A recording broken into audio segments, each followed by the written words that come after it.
हरेक वर्ष नोभेम्बर 25 16 मङ्सिरदेखि सुरु हुने लैङ्गिक हिंसा विरुद्धको 16 दिने अभियान यस वर्ष पनि विभिन्न कार्यक्रमसहित सम्पन्न भएको छ। दमक नगरपालिकाले 16 दिनसम्म जनचेतनामूलक कार्यक्रम, अन्तर्क्रिया तथा सचेतना गतिविधि सञ्चालन गरी आज डिसेम्बर 10मा समापन गरेको हो।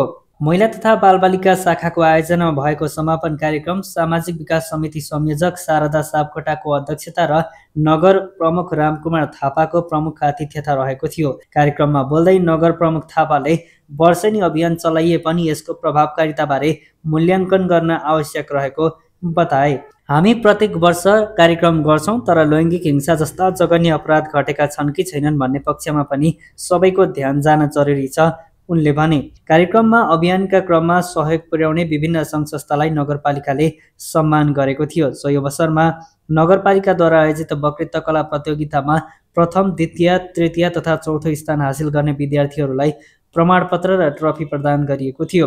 पुरस्कृत विद्यार्थीहरूमा झापा मोडल अङ्ग्रेजी विद्यालयका प्रज्वल पाठक प्रथम, पाथिभरा अङ्ग्रेजी विद्यालयकी एलिसिया थपलिया द्वितीय, ग्लोबल एजुकेसनल एकाडेमीकी जानुका बुढाथोकी छेत्री तृतीय तथा चौथो स्थानमा दमक बहुमुखी क्याम्पसकी अरुणा बस्नेत रहेकी थिइन्। कार्यक्रममा दमक नगरपालिकाका जनप्रतिनिधि, कर्मचारी र विभिन्न सामाजिक सङ्घ संस्थाका प्रतिनिधिहरूको उपस्थिति रहेको थियो।